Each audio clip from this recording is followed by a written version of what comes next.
What up, my squeaks? Ruinous Man Thing here with part 17 of my Total War Warhammer 3 modded Throt the Unclean Old World campaign.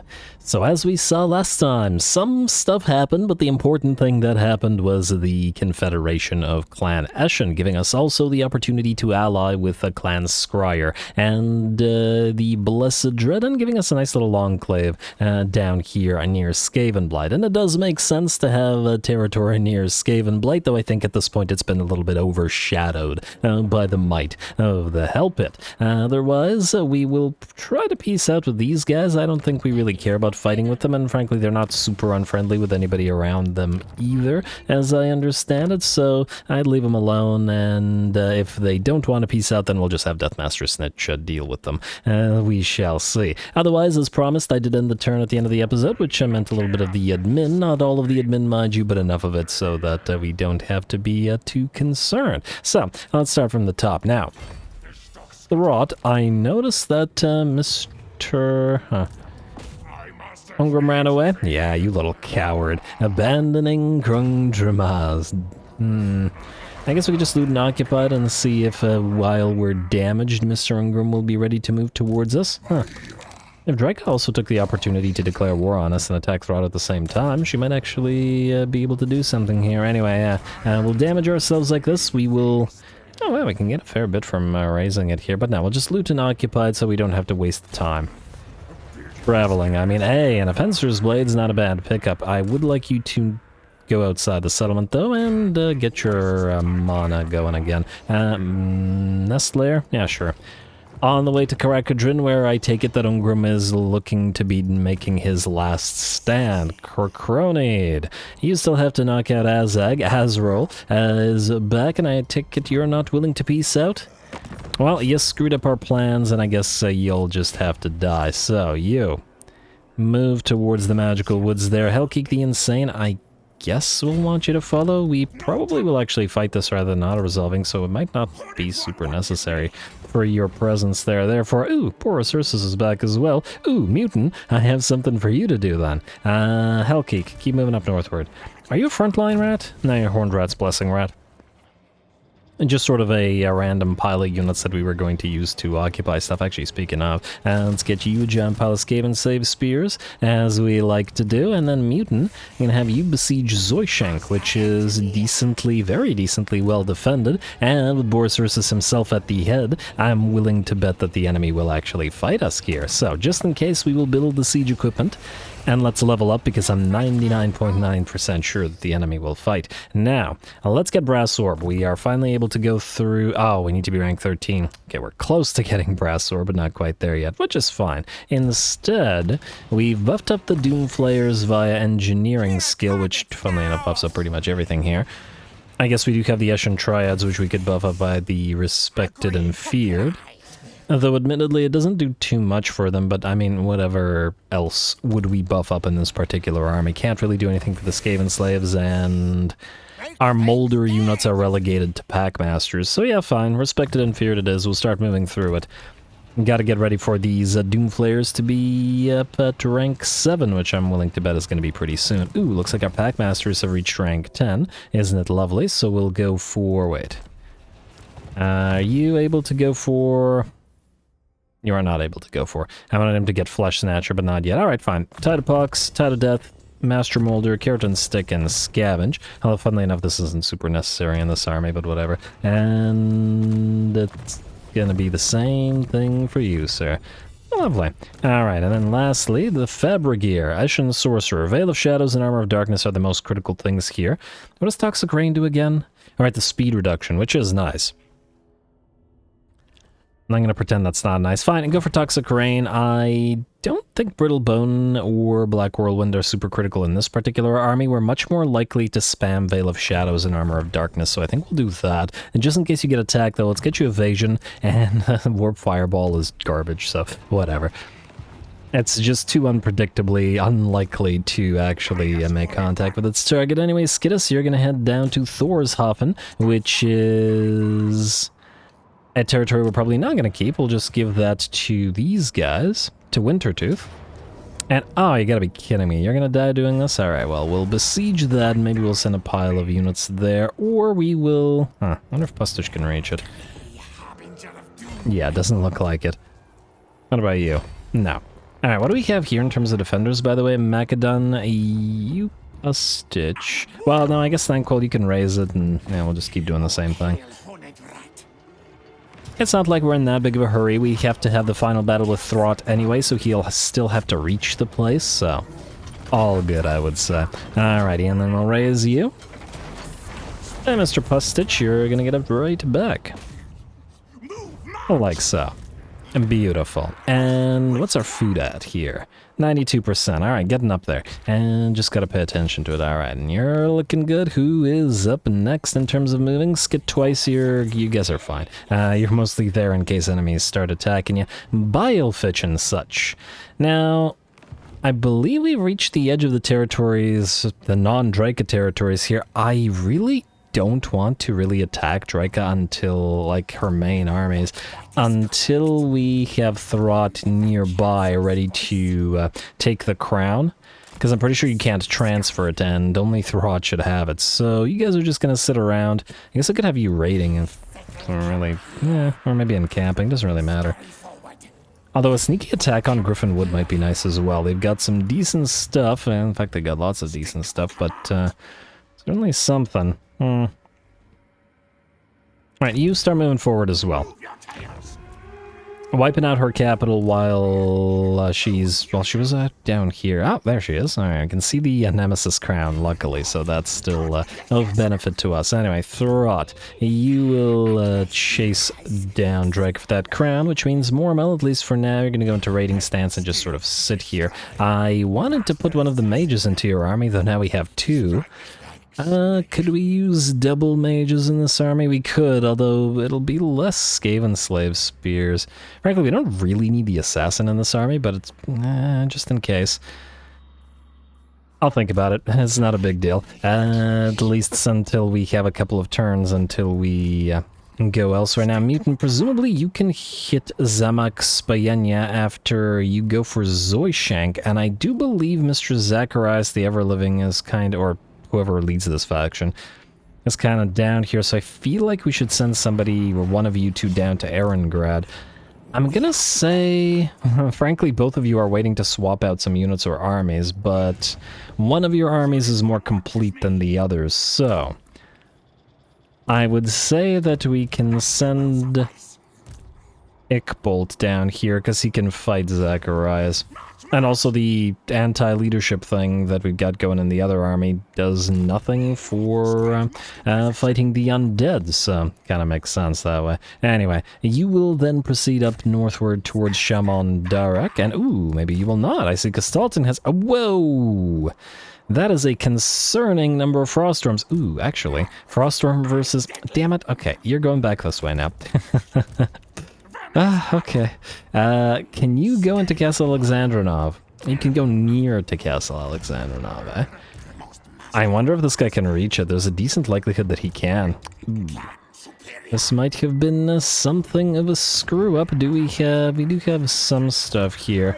There's a concerning number of Frostworms, as this army doesn't have an easy way to deal with them. But it is what it is. Go into March stance and then go right beside it. We'll see what Castalton does based off of this.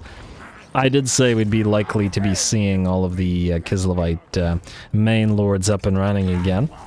And I feel like that's pretty true by the looks of it so far. Anyway, oh right, I still say that we need Moulder knowledge in your army. That hasn't changed. And let's get you sneaky because, well, there's a lot of range firepower to the Kislevites, and I'd rather not risk that hurting you too much. Zapspark the Chieftain, you're going to grab Foe Seeker into Blade Shield, Scarred Veteran into Colossal Strike, and then I guess we'll repeat the same thing with you.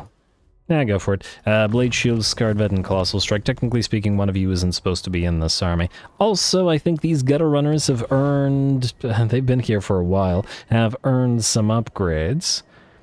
A little bit tempted by the Warp Fire Throwers, but... become Gutter Runners. Like so, and then you guys can become Gutter Runners as well. Alrighty, and... oh. In theory, we could make you into Poison and Globadiers if we wanted to. Just stay as regular units so far, and then we'll see about what we want to do with you afterwards. Anyway, Skid Twice, you're fine. Mormel, you're fine. Absit is fine. Remamute is fine. What about you? Slicin', you are supposed to be following Mutant. I guess you can leech the XP, so let's go do that. Garrett is recruiting. Hall Scurry is waiting for Deathmaster Snitch to take control of his army. And that's not changing anytime soon. Ulcess, you're just stuck where you are. And last but not least, Buck, you're kind of stuck where you are until you get another Packmaster, Poxbringer. You're not both Poxbringers, are you? Oh, you are both Poxbringers. We need some Deathbringers. Come on. Alrighty, and then the last thing we gotta do before we end the turn would be to see what we can build. Irenosgrad, sorry. Bell Foundry. Let's upgrade the defenses at Grouse in case it gets attacked by Bretonnians. And we have effectively no money remaining, but just enough to build a couple more mushroom tunnels. What's our food at, by the way? 92%. I would imagine it'll max itself out over the end turn. So skip, end turn.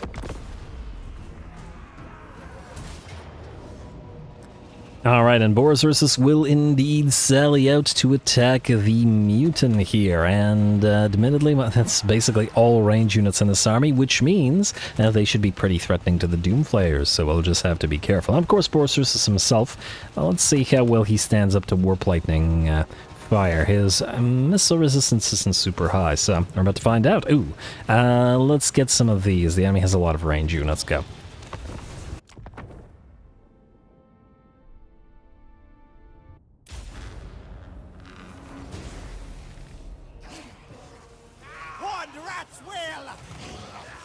Alright, here we go. Last episode we took out Serena Katrin. Now it's time to take out Boris Ursus, and he's level 27, which is pretty good. He has got 2.5 times as many levels, well, a little bit more than that actually, than Mutant does. Will that save him? I guess we're going to find out. Gonna start the battle off with those Warp Lightning Cannons plinking away at whatever enemies they can reach, which admittedly, with their fairly high range, is quite a bit. The Warp Lightning Cannons also have the benefit of additional accuracy, they're making it a lot more difficult to dodge their direct fire blasts as compared to the Plague Claw Catapults. Not that I'm saying anything bad about the Plague Claw Catapults, mind you, they're fantastic artillery pieces, especially when they get up there in accuracy. But you gotta love those Warp Lightnings, and they're pretty solid as a generalist artillery piece, because they may be a cannon, but they do decent damage to infantry as well as cavalry and single entities. Probably hardly surprising considering the whole concept here, and the fact that Skaven weaponry does tend to be pretty devastating. Plus, I'm so happy about the rangefinder rats. Once again, I never knew they were there, and ever since finding them a couple of episodes ago, they're just so adorable, hanging on to the rangefinder there. But anyway, the enemy is heading towards us while we keep firing away at the enemy. And probably racking up at least a decent amount of kills and activating our overcharge, warp overcharge. A reduction in accuracy for a reload skill of plus 100. The plus 100 should max out the reload skill. Yeah, dropping it down to 4, which is the minimum you can have. Probably a limitation to artillery, but also, I mean, if you could get it down to like 0, it would be kind of obnoxious. Turn the laser or the lightning into like a constant stream would be obnoxious, but anyway. Boris Ursus, ignoring the line of Skaven saves, will head towards us. We're going to immediately summon a blob of wolf rats to lock him in place and keep firing away at him with those Warp Lightning Cannons. He is going to rampage out of control by the looks of it, and we're going to back the heck off with our Packmasters, because a couple of hits from Boris will bring them down, but that's alright. As they back off, we summon more wolf rats in the ones that got destroyed place, and it looks like Boris is down to a mere 10% HP and will break on out of there. Didn't even have to commit the Eshin Triads, which have been waiting back and making sure that nobody kills off those Warp Lightnings. A couple more blasts and Boris will be dropped. Just getting that Packmaster away so that the bear Erskine doesn't trample him. Anyway, come on, one more shot. Oh, no. Don't tell me he's gonna get away. I mean, it doesn't matter in this particular case, but one more shot. Come on, the rest of our poor Skaven slaves are dying in droves. Hey, there we go. Down goes the Red Tsar. And her skin as well. Alright. In the meantime, while that is happening, our Skaven slaves have once again been dying in droves, but that's alright because the Doom Flayers have been killing in droves as well. Like I said before, the idea of using other monsters in this army doesn't work so well because they would get in the way of the Doom Wheels, or of the Doom Flayers, but because the Doom Flayers are a little bit bigger and have enough mass, they can position themselves through the Wolf Rats, and hence the Packmasters. There we go, looks like Mutant himself is having a little bit of fun here, now that he's on one of these as well. 35 kills and 5.6k damage, there you go. Alright, and it looks like without Borosaurus to command them, the enemy army is not having a good time, though it does look like the Zargard, at least, together with the armored Cossars with great weapons, are starting to break through the center line, getting closer and closer to our line of Warp Lightning Cannons. The Eshin Triads are ready to engage if needed. We're going to activate that Veil of Shadows to disrupt the enemy formation and pop off a few more of those Wolfrat summons in the enemy's way. But it does look like our summons will need to have the Eshin Triads join in and commit themselves. But the Warp Lightnings had to be protected. They were doing great work in this particular battle. 131 kills and 118 and solid damage. 31k on one of them, for example. And tried to bring down that Patriarch in the same way that Borosaurus did create the Great Orthodoxy. So it does make sense to bring the Patriarchs down in the same way. Otherwise, the balance of power has shifted to about 95% in our favor. I see these armored Cossars, despite being in high HP, are in by our blood, so 30 more seconds, and it looks like the battle will be ours. Couple more charges from the Doom Flayers. Couple more summons of Pack Rats, I keep calling them Pack Rats, Wolf Rats, and the battle will be done. Very nice. Once again, the Mutants army are working pretty darn well, and generally speaking, I've been really enjoying playing the Skaven with, you know, having droves of Skaven slaves or clan rats in every single army. Obviously, even armies that are moving by themselves, like here, like Mutant is, it makes them more fun. And gives the AI a chance, because if, well, eventually the Skaven slave line won't hold. But anyway, all that aside, a lovely little fight.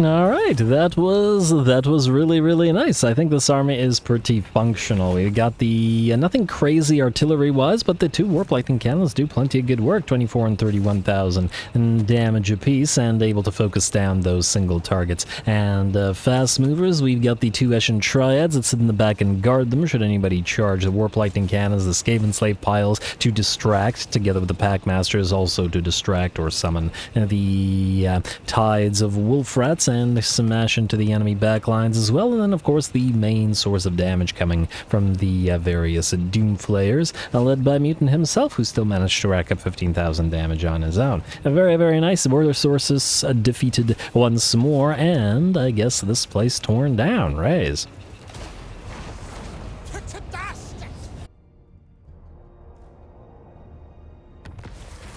Alright, looks like no further attacks from Mr. Boris. Tail Stretcher, Ambush, Success Chance, -3 Loyalty for more Mal. Yeah, sure, why not? And Butcher for the Mutant. Yeah, he's butchered many a foe. Master Mason, Sacrifice to Mathland, Confederation, Reichland, and Visenland, and Nuln. Unsurprisingly, perhaps, considering the damage we've dealt to Elspeth's faction, especially out here, and I'm sure with a little bit of help from Chaos and the Vampire counts as well. Wintertooth, Ella begins outpost construction, ready for duty, and Deathmaster Snitch. Okay, I don't know why he took us here, but anyway. And Technology Researched, good. Clan, what was that? Clan Butcher, was it? But anyway, the 13th scheme, right, expires. Ooh, Growth Fat Batch available, good. Alrighty, so we'll pop the 13th scheme immediately. It's a 13 turn long thing. May as well get the additional huge amount of cash every turn for our trouble as well. Deathmaster Snitch. Now let's take a quick look at what the AI did to you point-wise. Alright, moment of truth. Oh my lord, okay. Yeah, I think we're gonna have to reset him. I don't mind respected and feared, and... Just out of curiosity, so he has the charge bonus and the Strider attribute, which is all fine. Actually, Strider's really good for the monsters as well. Conceal them gives us speed for infantry and all that. He doesn't do anything range damage-wise, it looks like, for his army, and frankly, doesn't really care about the Night Runner. So Infiltrator would be useless, Blastmaster would be useless, frankly, Pack Leader would be useless. I'd probably prefer Respected and Feared and Moulder Knowledge alone. There's a lot of points wasted here.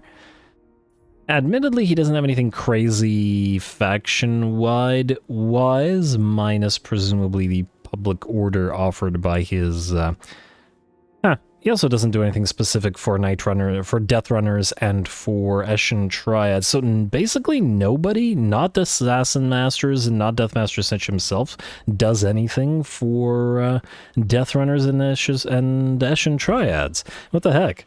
Weird. Well, not a big deal, mind you. I bring pain, death. But we will have to reset him. Alright. Reset all skill points. We'll see you again shortly. I don't wonder if the Enchantress... Ooh, she's got lots of knights. Decent likelihood that she attempts to attack Grouse, although I do imagine that she'd fail if she attempted it. Just in case, though, we need something to counteract those knights, and thus, let's get a couple more Rat Ogres popping on in here. Like so. We could do the help at Abominations, but yeah, this is sort of a nice little generic army. You move forward, Throt. I see that Ungrim was a coward and decided not to attack us. You could attack both of these guys and kill them before. Is he running from Karakadrin too? He's just abandoning everything? Oh, Ungrim. Although I'm willing to bet that if we besieged rather than immediately attack Karakadrin, he'd turn back and attempt to... attempt to protect it.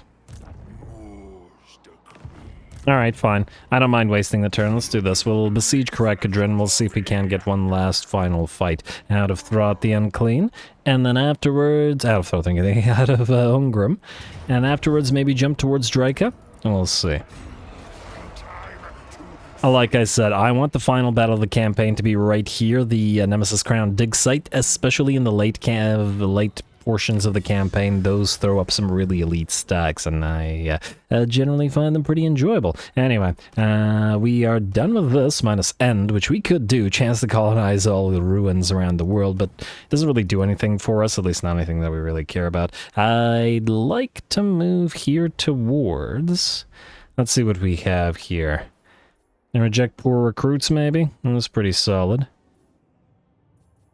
There's some okay monster stuff, but nothing crazy that we would need. Admittedly, there isn't really anything in the in this tree anymore that I really care about. Maybe character experience gain, but otherwise, some nice buffs for Storm Vermin, but nothing crazy. Nothing worth booking it towards, I would think. Yeah. Alright, I'm gonna say, yeah, reject poor recruits, a reload time reduction is a fairly significant buff for all of those range units. Oh, right, we also gotta get expendable on. We've been using Skaven save so much, but we never got numbers beyond counting. We'll do that next. Alrighty, but anyway, let's see what we have here. Crocronid, you're in the same position, you're gonna besiege the Bear's Teeth.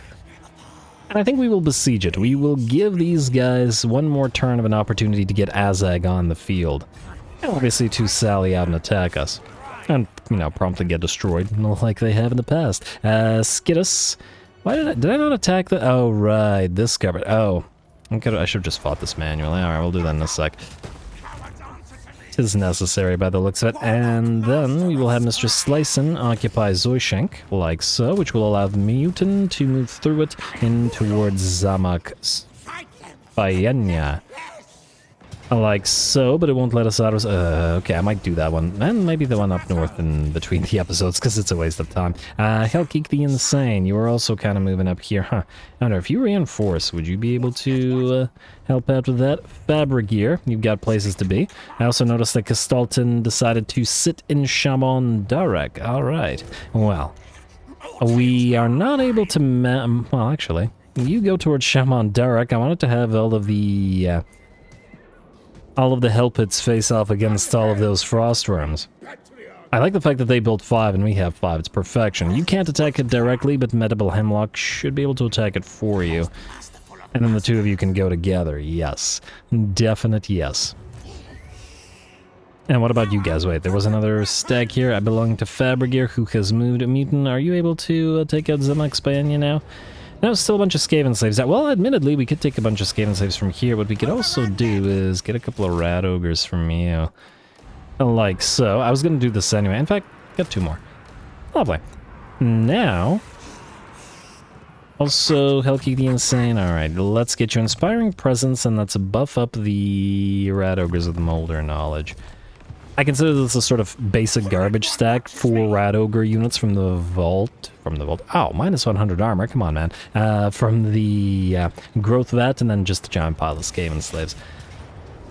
1 will die, but that's a sacrifice we're willing to make. And you know what? Just loot and occupy the place so that you don't, so that you can heal up, and then so this guy can heal up as well, and then Will can. Oh, actually, if we could just rebuild this game and say, oh, actually, these guys are decently highly ranked. Go figure. Yeah, nonetheless, they're just Skaven slaves. Their ranks don't really matter either. Let's do this. Let's do this. Let's do. I mean, they're gonna heal up to full anyway, but whatever. The army is celebrating and they just eat them all. Anyway, Potion of Farsight out, and we're good. Alrighty, who else needs to move this time around? Skidus, you. Alright, I will probably deal with you between the episodes. Thankful. Are you able to now reach Fort Ulfegsny? Looks like you are. And then Pustich, you can move into reinforce in a second. And okay, I don't think so. It says that it's a Pyrrhic victory or whatever, but I don't think so. Like so. Thankful. Now, oh, it'll really this? Okay, that is really. Okay, How to Resolve really hates the Skaven. Alright, well, you know what? This is all garbage, and I'll fight it between the episodes. This, however, is worthy of our time. So we'll do it right now. And to end the episode off. Like so, a valiant defeat, that's what I like to see. Let's see those frostworms face off against those hell pits. Go.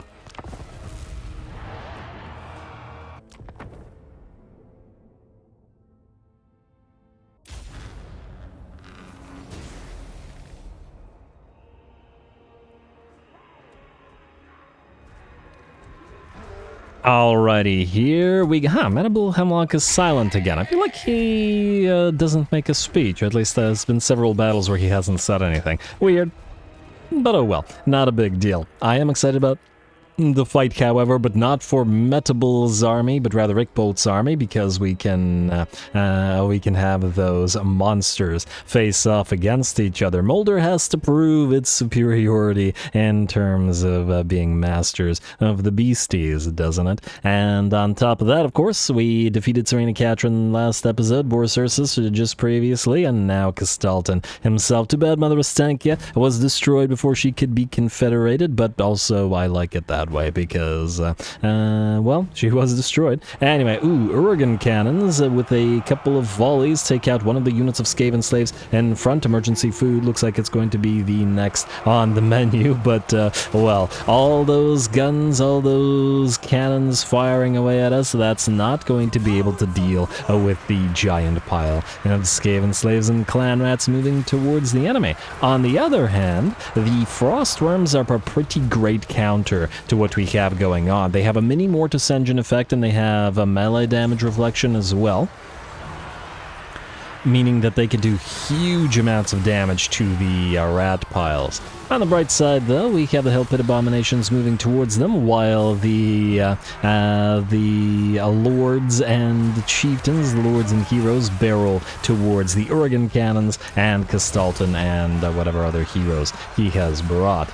We'll leave the frostworms to face off against the Hell Pit abominations. This, I think, is going to take a while because Castalton is pretty decently tanky here. Not as tanky and melee as Boris, maybe, but tanky enough. And there we go, at last the Hellpit Abominations have arrived, smashing into their Frostworm counterparts, and we'll have a lot of individual duels going on. Of course, the enemy will be taking some damage from our range, but the range units are pretty limited in this particular army, so yeah. And interestingly, I noticed that the Frostworms appeared to be, or at least some of them appeared to be trying to go after the units of infantry, but at the same time, I feel like that does make sense. They have a much better chance of dishing out much more damage to the infantry than they do to the Hellpit Abominations, especially now that we have that recovery tech. They have recovery and regeneration, and that means they heal quite a bit. Also a good thing considering the mutation instabilities causing damage to them. And gotta have something to counter that. Anyway, look at all those monsters fighting all across the map. Looks like the first of the Frostworms has been defeated by one of the Hellpits, and another one is about to go. There we go. Hey, come on now. One more hit. One more hit from the Hellpit, or somebody. Anybody, please. There we go. Alright, and another Frostworm will fall. Kastalton himself is down to a mere 15% of his HP, as the Bonebreakers continue attempting to, well, you know, live up to their namesake. And it looks like Kastalton has realized he has no hope of defeating him, though he did do decent damage to Ickbolt. And we'll move towards our other units, but we should be able to chase him down. That bear's pretty darn fast, too. And he's up to... 15. Did he just recover in some way? He has some kind of regeneration or healing. Oh, he also probably has that Patriarch ability that heals everybody, which does make sense. And there we go, one Bonebreaker will barrel towards the other units, and Kastalton's unbreakable, and damn, he's healing really quickly, too. Huh, good figure. If I could just game, please. I just want to select him, please. Is it this? Rage? No, it's not a Rage. Devotion, Aura of... Okay, it's not Aura of Rot, although, I don't know. Huh.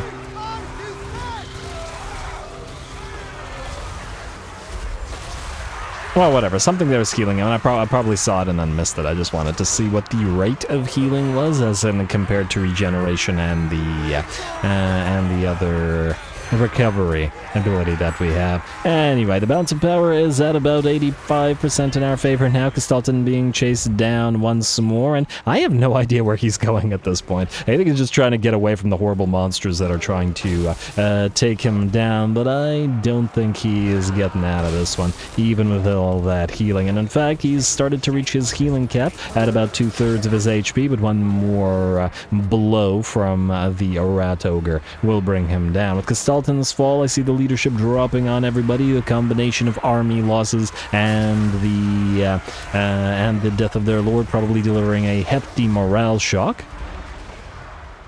And just a little bit more work, and the enemy will be done for. Oh, we also have an Ataman over here. I don't think I ever used the Atamans in my previous campaign, at least on the battlefield, at least that I recall, so this is kind of my first time seeing it. I like the big old bear shield, though.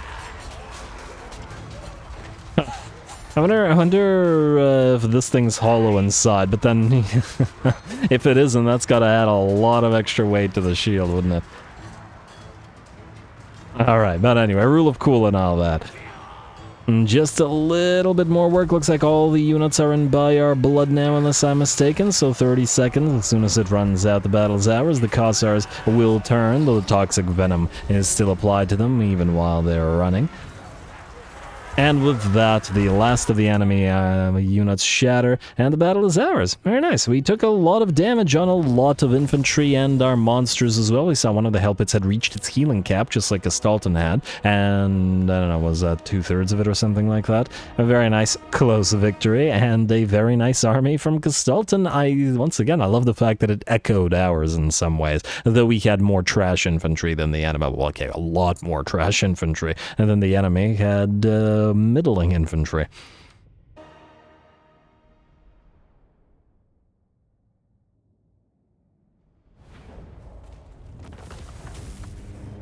Alrighty, there we go. You gotta admit that was an absolutely fantastic fight. Fully 50% of our army was destroyed, and so many of those clan rats and Skaven slaves were sent running and trampled beneath the frozen claws of the frostworms. Alas for the frostworms, they were ultimately defeated by the Hellpit abominations, who, let's see who did the best here, 17k damage. It looked nearly 8k. It looks like Whiskers with... by the looks of it, the Man-Thing merger coming in a second. Very well done for all of them and for their defeat of the Frostworms. You gotta remember that in SFO, Frostworms are very different than they are in Vanilla, whereas in Vanilla they're more of an anti-large single entity type deal. In SFO they're a little mini Mortis engine and anti-infantry, and they certainly do mince those rats. 21,000 damage on you, for example. And beautiful, beautiful work, and now 30,000 damage on Medable. He's certainly... I was gonna delete him, but he's done very well. And I gotta be thankful for that Brood Horror and the Toxic Venom, though. Anyway, we will raise the... Oh, it's barely worth raising.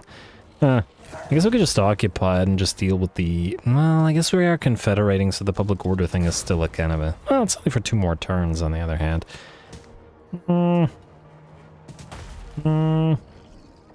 I just didn't occupy it. And a Trickster's Helm.